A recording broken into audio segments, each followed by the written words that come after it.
अब सर्विक्स के बारे में पढ़ेंगे। सर्विक्स एक लोअर नैरो पोर्शन है यूट्रस का जो यूट्रस एंड विजाइना को कनेक्ट करता है। एक गेट है यूट्रस और विजाइना के बीच में। इसको नेक ऑफ द यूट्रस भी बोलते हैं। बहुत ज़्यादा मजबूत मसल होती है और एक मस्कुलर ऑर्गन है, ठीक है। ये एक यहाँ पे ये यूट्रस है, ये जो है ना ये वाला पार्ट ये सर्विकल कैनाल है, ठीक है। इसमें जो हमारा इंटरनल अंदर की साइड जो होता है उसको इंटरनल ओएस बोलते हैं। जो कैनाल है उसको एंडो सर्विकल कैनाल बोलते हैं। और जो बाहर से हमें बाहर की तरफ विजाइना की तरफ ओपनिंग है उसको एक्सटर्नल ओएस बोलते हैं। और जब डॉक्टर एग्जामिन करता है ना तो उसको सर्विक्स का ये बाहर वाला जो पार्ट है ना ये दिखेगा, उसको हम एक्टो सर्विक्स बोलते हैं। एक्टो मतलब बाहर का, ठीक है। ये इसके पार्ट्स हैं। अब इसमें भी सर्विक्स के ये वाले पार्ट को अगर हम जूम करें तो इसमें ना एक ट्रांसफॉर्मेशन जोन होता है जिसमें 3 टाइप के सेल्स होते हैं। तीन टाइप के नहीं, 2 टाइप के सेल होते हैं और एक के बीच में ट्रांसफॉर्मेशन जोन है। और यहाँ पे होता है एक्सटर्नल ओएस पे। यहाँ पे एक्सटर्नल ओएस है ना जो ये वाली विजाइना है और ये ऊपर सर्विक्स है, ठीक है। अब इसमें क्या होगा, ये ब्लैक वाला जो है ये कॉलमनर एपिथेलियम सेल्स है। मतलब सर्विक्स और सर्विकल कैनाल वो कॉलमनर एपिथेलियल सेल्स से लाइन अप है।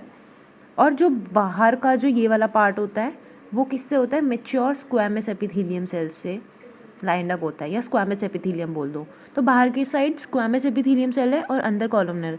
और ये वाला जो पार्ट है ना ग्रीन वाला, ये कॉलमनर एपिथेलियम सेल्स, मतलब ये वाले जो सेल्स है ये मैच्योर स्क्वैमस एपिथेलियम सेल्स से रिप्लेस हो रहा है। मतलब ये वाला सेल इसको रिप्लेस कर रहा है जब बाहर आते टाइम। इसीलिए जब ये वाला पार्ट है ना ये इतना सेंसिटिव है कि इसमें ही कैंसर होने के चांसेस हैं सबसे ज़्यादा होते हैं। तो इसलिए सर्विकल कैंसर का नाम सुना होगा, ठीक है। यहाँ पे लिखा हुआ है most common site for abnormal cell growth, जिसकी वजह से कैंसर या एचपीवी जैसे डिजीज़ हो सकते हैं। प्राइमरी फंक्शन क्या है सर्विक्स का, is to gate keeping for sperm, मतलब स्पर्म अंदर आएगा यूट्रस तक या नहीं आएगा वो काम होता है सर्विक्स का। प्रोटेक्शन, ये एज अ बैरियर एक्ट करता है। अगर एक थिक म्यूकस ही प्रोड्यूस करेगा और स्पर्म को नहीं स्विम करने देगा तो फिर लाइक फर्टिलाइजेशन नहीं होगी। एंड अगर थिक म्यूकस प्रोड्यूस करेगा तो फिर क्या होगा, उसमें जो पैथोजेंस है ना वो एंटर नहीं कर पाएंगे, ठीक है, यूट्रस में।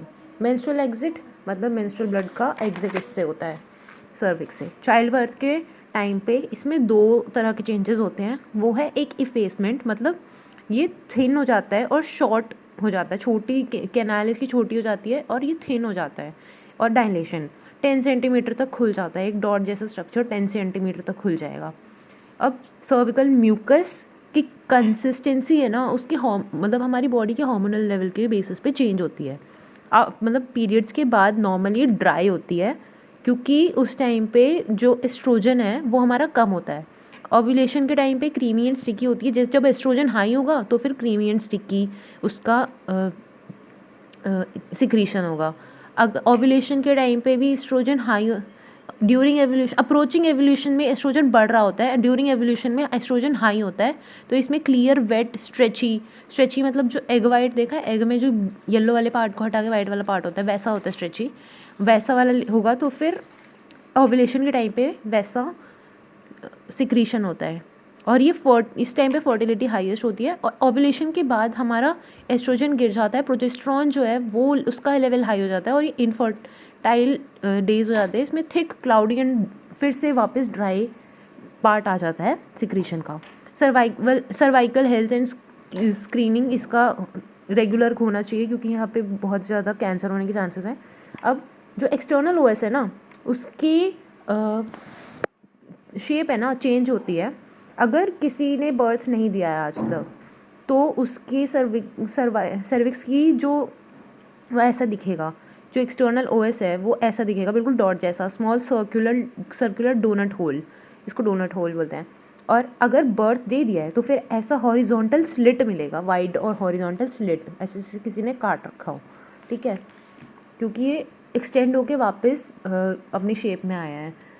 सर्विकल ग्लैंड्स ये नॉर्मल ग्लैंड्स की तरह नहीं होते जो सैक में प्रेजेंट हो, ये होते हैं ब्रांच लाइक स्ट्रक्चर में। जैसे कि ये यहाँ पे अंदर की साइड हो रखा है, ये मैंने ऐसे बनाया हुआ है, जैसे ये सर्विक्स है, ये वाला एक्सटर्नल ओएस है, यहाँ पे वेजाइना है, यहाँ पे एक्सटर्नल ओएस है, और ये सारे इसके ग्लैंड्स हैं। ग्लैंड्स इसके ऐसे दिखते हैं ब्रांच्ड, बट मैंने ये ऐसे दिखाया, ठीक है। ये वाले ब्रांच है और इसके अंदर इसके ग्लैंड्स होते हैं, ठीक है। Located within the lining of the endocervical canal, जो एंडो सर्विकल कैनल होता है ना, उसकी लाइनिंग में होता है सर्विकल कैनल, जो टनल सा बना हुआ होता है, यूट्रस की तरफ लेके जाता है, ठीक है। और ये जो ग्लैंड्स है ये वेजाइनल हेल्थ के इंजन है, क्योंकि म्यूकस यही प्रोड्यूस कर रहे हैं। अगर इन्होंने म्यूकस ढंग से प्रोड्यूस नहीं किया तो वेजाइना की हेल्थ बिगड़ जाएगी, क्योंकि वेजाइना के पास खुद का तो कुछ नहीं है, वो इसी के उस पर जी रहा है। क्या करते हैं अब इसका म्यूकस? ल्यूब्रिकेशन, प्रोटेक्शन, और स्पर्म को रिजर्व भी करते हैं। 1-2 दिन तक ये स्पर्म को अपने अंदर रख लेते हैं, ताकि बाद में ये स्पर्म को अंदर फ्लो होने के लिए अलाउ कर सके और फर्टिलाइजेशन के चांसेस थोड़े बढ़ जाए, ठीक है।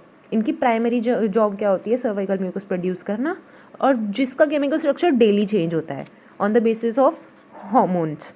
जैसे कि ये ड्राई फेज में लो एस्ट्रोजन होता है, फर्टाइल में हाई एस्ट्रोजन, इनफर्टाइल में हाई प्रोजेस्ट्रॉन, ऐसे से।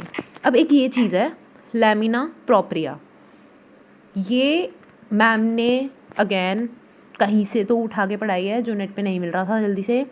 ये एक डेंस कनेक्टिव टिश्यू है, एपिथीलियम जो लेयर होती है सबसे ऊपर वाली लेयर, उसके जस्ट नीचे। वेजाइना की हमने 3 लेयर पढ़ी थी, एपिथीलियम, मस्कुलरिस और एडवेंटिशिया। उसमें जो एपिथीलियम के नीचे जो एक कनेक्टिव टिश्यू दिखाते हैं ना, कि कनेक्टिव टिश्यू प्रेजेंट होते हैं स्क्वेमस एपिथीलियम में, स्ट्रैटिफाइड स्क्वेमस में, तो वो जो कनेक्टिव टिश्यू है वो है लैमिना प्रोप्रिया। लैमिना प्रोप्रिया में ही सर्विक्स के ग्लैंड्स होते हैं। मतलब इतनी पतली लेयर में तो ग्लैंड्स नहीं हो सकते, जब वो ब्रांच होंगे तो फिर इस वाले पार्ट में कनेक्टिव टिश्यू में जो एपिथीलियम और मस्कुलरिस को कनेक्ट कर रहा है, मसल्स को और एपिथीलियम को, उसमें ग्लैंड्स होंगे, ठीक है। और यही फिर म्यूकस प्रोड्यूस करता है, और इन दोनों को मिला के म्यूकोसा बोलते हैं, जो सबसे ऊपर वाली लेयर होती है।